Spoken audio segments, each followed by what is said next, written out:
sometimes you wonder if they think, okay, this is our strategy and it's working. Yeah, we're good, right? Always the question with this suspect that was in the back seat. We did not see him holding anything when he ran to and from that RV when he got out of the red SUV or the red pickup truck. But you wonder, is he armed? Does he have any weapon? Was a weapon involved in the initial stolen vehicle earlier today out of Downey? We are now hearing that CHP and sheriff are trying to get the LAPD to take over.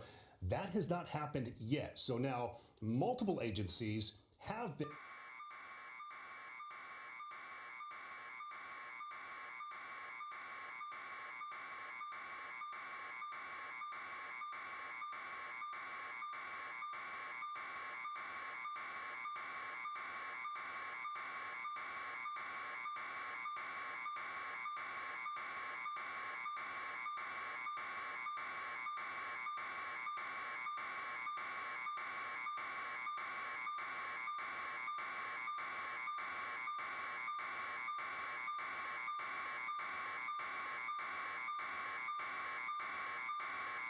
Sir, thank you so much. Always great to have you join us during these pursuits so you can make sense of some of the things that we are witnessing. Bruce, what are your thoughts so far?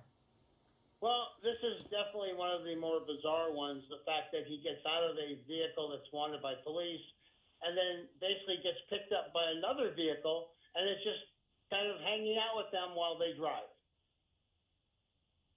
I was thinking the same thing. Fairly rare to have this accomplice situation. Sometimes you see the carjackings that the suspect takes over another vehicle, throws somebody out. But this was a situation from what we saw from our vantage point that this vehicle, this driver, knew the suspect, was contacted, came, stopped, and waited for him. And now, so you have an accomplice situation involved in this pursuit. How does law enforcement approach that? And the fact that this driver now is going the speed limit. Yeah, you know, Mark, this is definitely more perplexing for law enforcement. We have seen, like you said, carjackings. They've gone into neighborhoods with friendly people around there who have sheltered in place.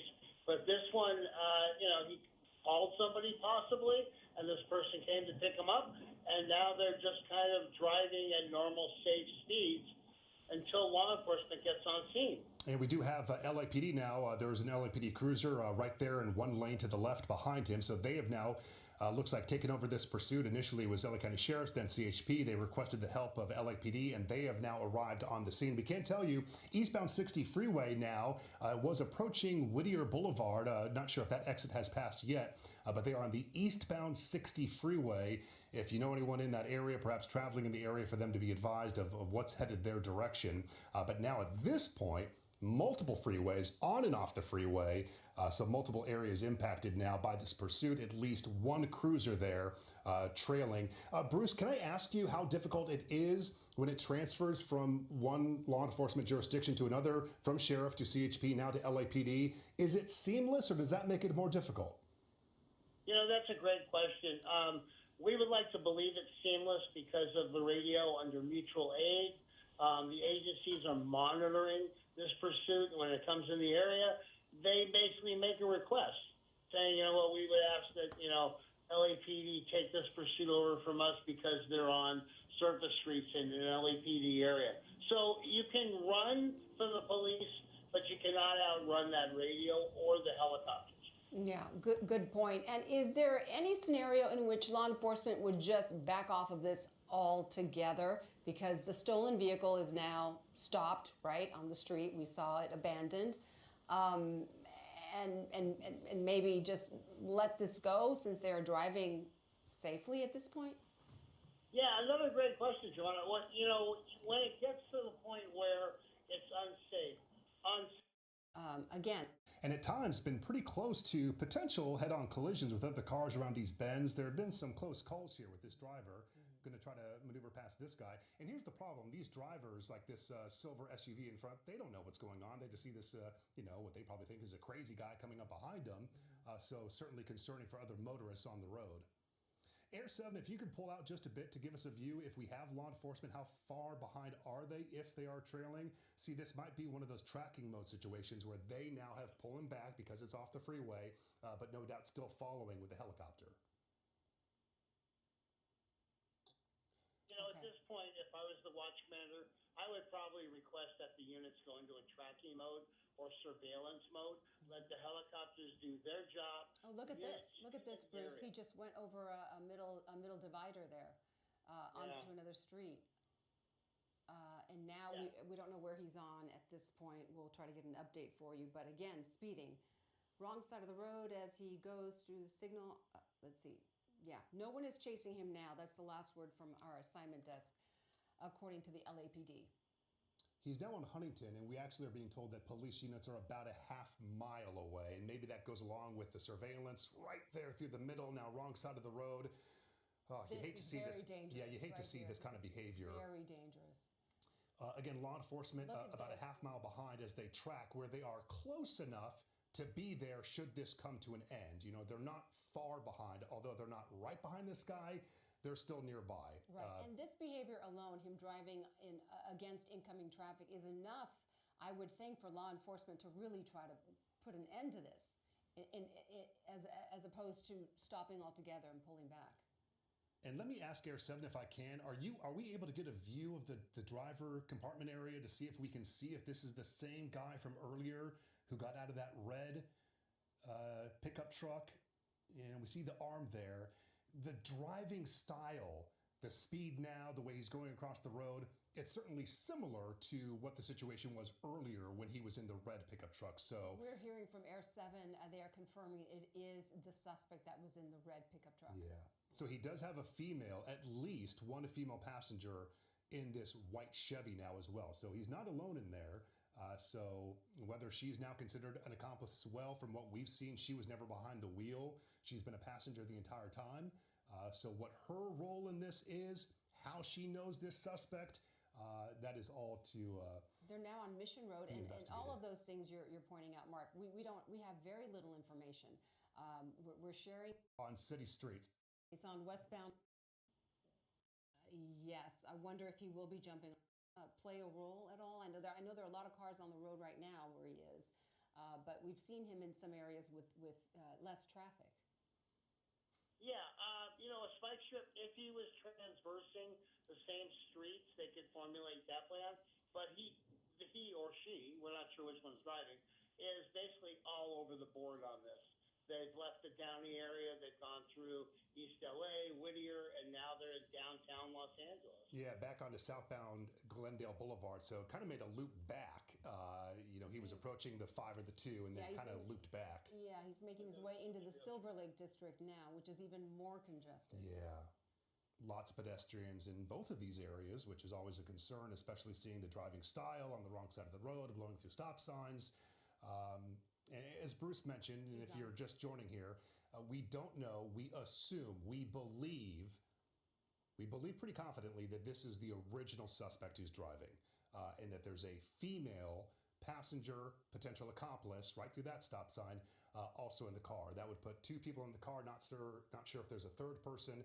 And it was really interesting, again, earlier that he had a dog that he got out of the first car, the first pickup truck that was stolen, left that dog in the RV that he ditched it at.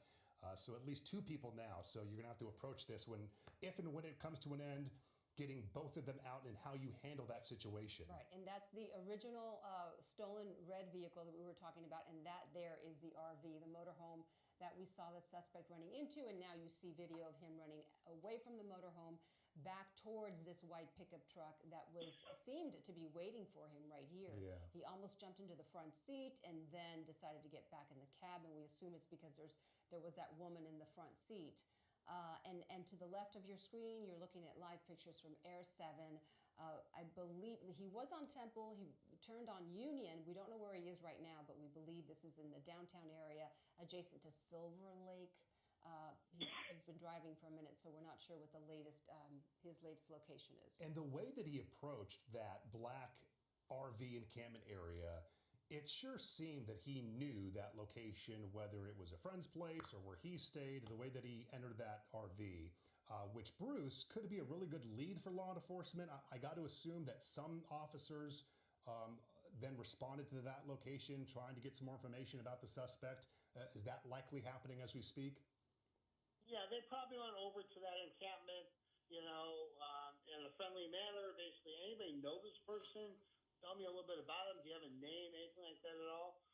But we have seen vehicles that have been taken by unhoused individuals from the homeless encampments before. It's just an opportunity for them to drive a vehicle, which they wouldn't normally have. Getting information that that this was a carjacking, and that would elevate the charges and also the level of danger that this person poses to the public. And so in this case, it might change the strategy of law enforcement and actually encourage them to stay on this person.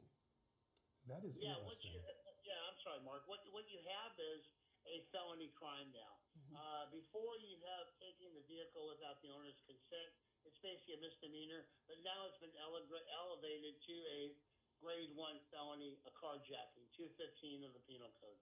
Yeah, that definitely is different from what we were assuming and discussing, that this guy, the previous driver, had stopped, intentionally to let his buddy in. But CHP is saying that this was then a carjacking for this pickup truck. For the pickup truck, yeah. That's my understanding. The original red 2006 Ford pickup truck was a carjacking. Okay. And it makes sense that if they were trying to get away from authorities, they would have gone back to where they could ditch it near to where they think they could escape, right? Mm-hmm. Where the motorhome was. Hopefully when law enforcement does respond to that motorhome, there's some sort of ID. Bruce was talking about trying to identify who the suspect was, and hopefully there is some sort of identification or someone nearby who would know who he is. Yeah, it creates all those questions, all the investigative questions when you have two different vehicles, different people involved. So while we try to sort that out, even though law enforcement is giving us that information, sometimes it even gets, clarified after the fact. So we'll see what the ultimate situation is. These are always so fluid. Yeah. We're getting details. We hear one thing and then there's a correction or a clarification on some details. So, bear with us. We're sharing as much information as we can as we receive it. But again, you're looking at a live pursuit from Air 7 HD over downtown Los Angeles. This has been underway for almost an hour. Yeah, I'd say about an hour now. Yeah. And authorities are following this white pickup truck with two people inside. We believe the driver of this white pickup truck was the person responsible for a carjacking in Downey of a red pickup truck. And we showed you earlier video of that red pickup truck being abandoned. Were you going to add something? No, just the location here, 8th, and I believe that would be Figueroa, where maybe we lost sight of him for just a moment behind those buildings. There it is again. I would think that this is now northbound on Figueroa, I believe, when we're looking at the location now into the downtown area. Air 7, I think we had him there to the right, if that was not him. I thought it was. It looked like a white pickup truck in some distress, which is what we've been seeing. Maybe we have... There, great work by Air 7 to get a better handle on the location of that pickup. It's hard with the tall buildings in downtown LA. And what our pilot and cameraman, what they're dealing with is the same thing that law enforcement is dealing with too. When you get these buildings on the location, if the vehicle stops, if they go in somewhere, the buildings make it that much more difficult. Bruce, what is that, aspect of the pursuit when it gets into an area where you have these buildings, you have parking garages? That's another aspect, a concern of escape routes for the suspect. Is that correct?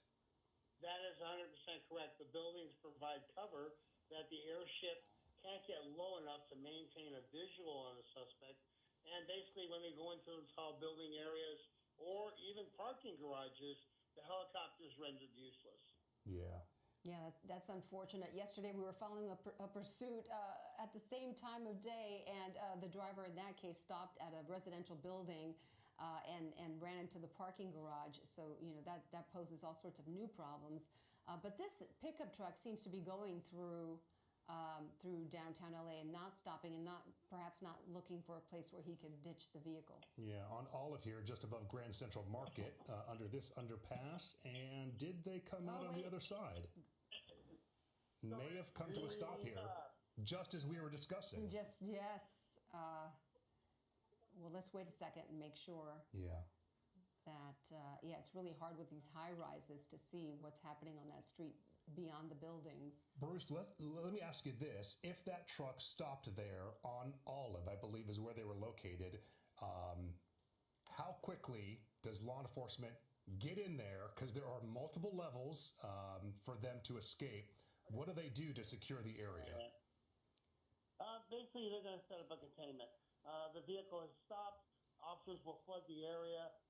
They will begin looking for the suspect. They may even request a canine unit, also to get a sense of the suspect. So basically, it's just a containment at this point.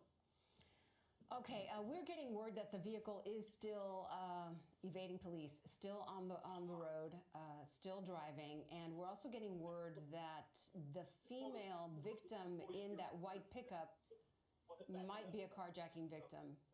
At last word, we knew they were near 7th and Olive. Are you still there with us, Bruce? Grand would be to the left, Olive to the right. Bruce, did you hear that last piece that the female victim in that white pickup truck might be, or the female might be a victim of carjacking, and that elevates this even further, doesn't it? Yes, it does. The suspect vehicle, when it does stop, you're going to have a containment. Hopefully the vehicle will stop with suspects in it, and they can do a felony traffic stop, calling them out one at a time, giving them instructions like we said, and then this can all end peacefully. Yeah, I'm just concerned because right there at the top of the screen, at the top of the angel flight that you see, I never saw the pickup truck pass out of that area. It seems that we've lost it at this point. I did get word that the pickup truck was still on the move from our assignment desk. Can we get confirmation? Okay, now we're hearing that they may have pulled over. So we navigating around these buildings, yeah. It's very, very difficult, very tricky. As we navigate around this building and look, I guess, south on Olive is the last time we had visual of the pickup truck. And I believe it is an underpass, which would have given that driver an opportunity to stop, which was exactly what we were discussing. Yeah, and we do have some earlier video we want to show you. That is the red pickup truck that was carjacked. We now know it was carjacked, and that is the main suspect running into the motorhome as we've been describing, in his car coming around. This is the same suspect running back towards the pickup truck that we believed was waiting for him, because it seemed as if he jumped in and they knew who he was. But now we're hearing that the female in the front seat of this white pickup truck may be a carjack victim. We're now going to go to General Hospital. We will continue streaming on the ABC7 Los Angeles streaming app. We'll go to General Hospital. We'll see you at 3 p.m. here on ABC7.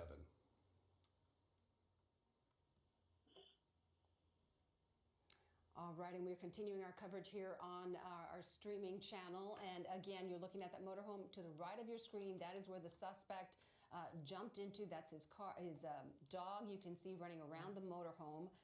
And then we saw that suspect. He was in there for a few minutes and left the motorhome and ran back towards the white pickup truck we were telling you about, the white pickup truck that they were currently in for the last 30, 40 minutes.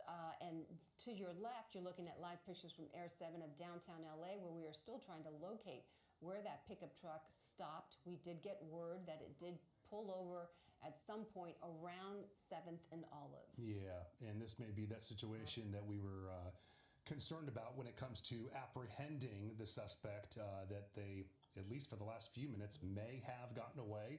Unclear if law enforcement on the ground is close by, but right there in Olive is the location that we never saw the white pickup, the second vehicle that the suspect got in.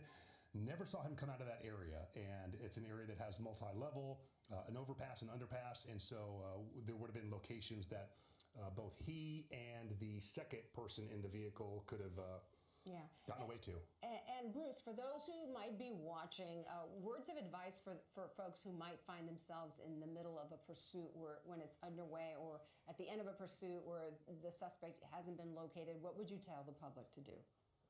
In the middle of a pursuit like this, where a vehicle is driving by you, maintain your speed, maintain everything you're doing.